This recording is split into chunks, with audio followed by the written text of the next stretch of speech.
everyone. Here we are at the AMA Vintage Motorcycle Days 2024. I know down the road in Nashville, Tennessee area, they're having the Loretta Lynn's Amateur Nationals, and I know it's a major event. Little do they know, up the street in mid-Ohio is an event going on that's equally as big, and it's amazing. Just in a few minutes, I'm going to show you what's going on here. In the meantime, let's take a look around. I want you to see this. Off in the distance, what we're looking at is the motocross parking and camping for the motocross event. That is just a tiny portion of how big the AMA Vintage Days event is. And this is an event. It's not just a motocross race. It's also road racing. It's also hare scrambles. Back into those woods is where hare scrambles and trials is happening. But the main event of the Vintage Motorcycle Days might be what I call the largest flea market in vintage motorcycle history. It's called the Vintage Days Swap Meet, and it starts down in here and it continues on and on and on and on. It's just one of the biggest events you'll ever see. It's fun, it's crazy, and it's all legal. You've got kids, adults alike running everywhere on every kind of vintage bike, vintage vehicle, weirdo bikes, everything you could possibly stand here at Mid-Ohio. I'm going to give you a brief tour shortly of just some of the things that I saw earlier today and give you a little bit of description of each. Stay tuned. I'll be right back to the AMA Vintage Motorcycle Days 2024. Everybody give it up. Let's see some rubber burning. He told me he's going to pop this tire, to tell you what. I'm Tom Benolka with my friend Jerry Mattox, and you're watching Vintage Motocross Q&A. Hosted by Joe Body. Hi, Joe!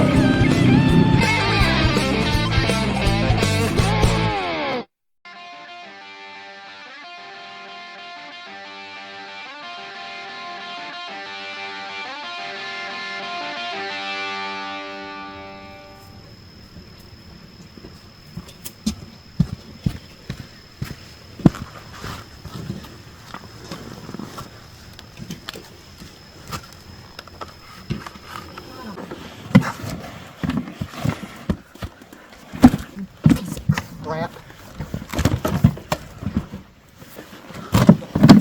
Piece of crap.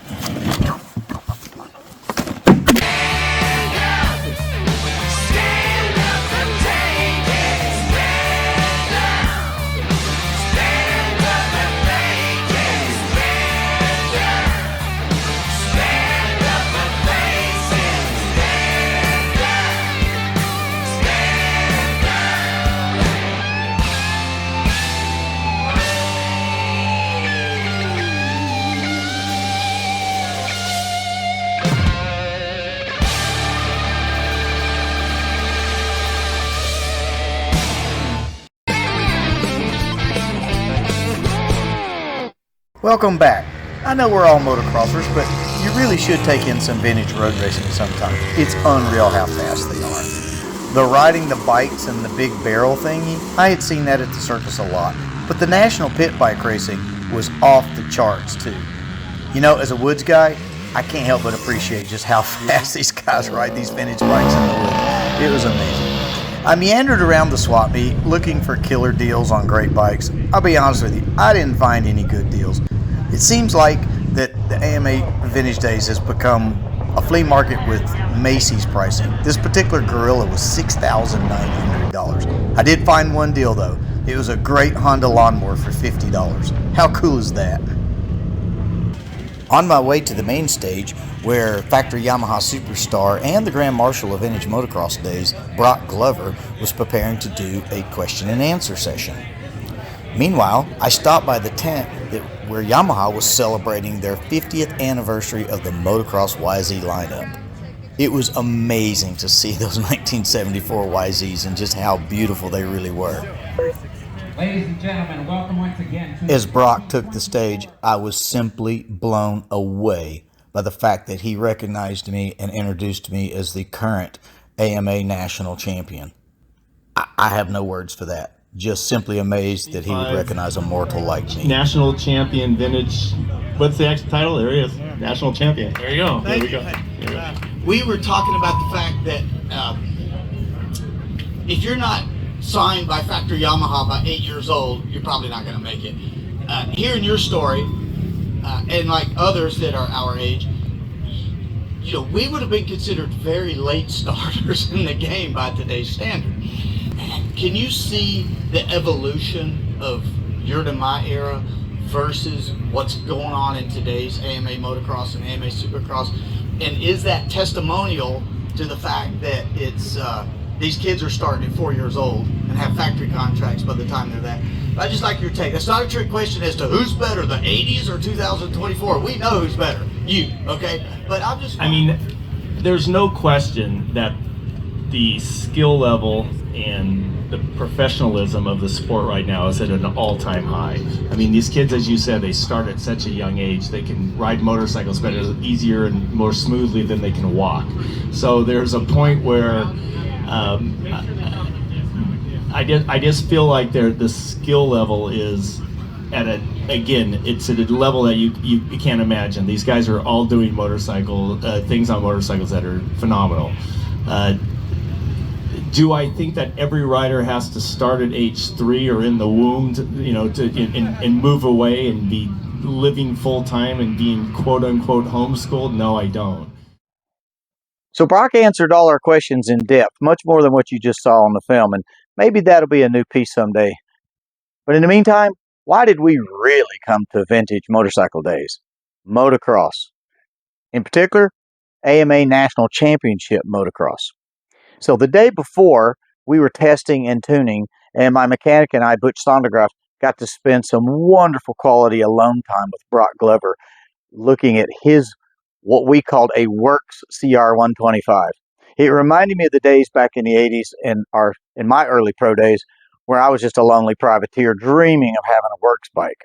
Well, a couple of days ago was exactly the same scenario lived over again. Broc CR125 is out the roof on technology. Clunker could only wish, but Broc was very kind. He gave us nice descriptions of it. It was awesome. The other person I met was Gary Jones. Now, Gary Jones has been a longtime idol of mine, and Gary and I had this awesome conversation about our kids being raised in motocross and off-road, and what to really do when you get to that juncture in life where do they try and go pro or do they go to college? Gary and I had this awesome conversation where our sons are going to college and they're going to be able to afford to race for the rest of their lives. Seems like a really good idea, for me at least. Lastly, I roll up to the starting line in practice. Funniest thing ever happened. This guy pulls up beside me on a Bultaco.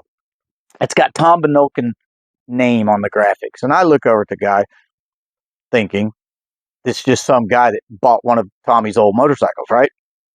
So I say, hey, is that Tommy Benokin's, one of Tommy's old bikes? He says, I am Tom Benokin. Tom Benokin, to me, is a super legend. He was somebody that I could relate to and just was amazing in his riding ability, particularly in the sand. I got to enjoy time with him in the Florida Winter Am back in the earliest of days, but then he went on to become a factory Kawasaki star, and I went to college. So anyway, with that said, Tom Benokin and I had a wonderful couple lap battle on the track where we diced and volleyed back and forth, and unfortunately his Bultaco failed, and you could hear him saying in the pits that he blew up his motorcycle trying to chase Clunker, and that's like the best compliment in the whole world. So Tommy Benokin, love you, brother. You're my new best friend.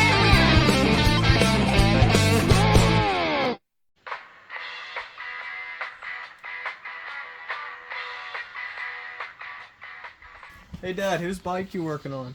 It's Eddie Branch's. He's possibly going to be the fastest 125 rider in the country this year. What are you doing to it? Man, I'm putting on one of Butch's special cylinders to make this thing haul ass. Why the hell would you do that for the competition? Because, son, it's what Butch and I do. Can I be the one to test the bike? Son, the only way I'd let you ride this bike is if me and the dog rode on back with you. Get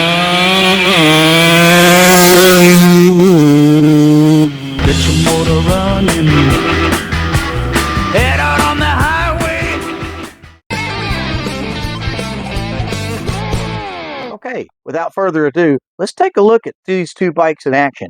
Let's look at some motocross clips.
Well, I certainly hope you enjoyed the show, and I really hope you enjoyed that racing action. That was as exciting for me as it was anybody. Don't know if you noticed my son late in the race yelling at me to get out of the way. I'm used to that by now. The other thing, earlier in the show, you might have saw me doing a burnout on an SL70. Yes, that was me. And a close eye would have seen me turning some hot laps on my MR50, formerly named Clunker Jr., in the barrel racing. Vintage Days is an absolute madness party. It's a lifetime adventure. You should come next year because I will certainly be there. Have a great day, folks.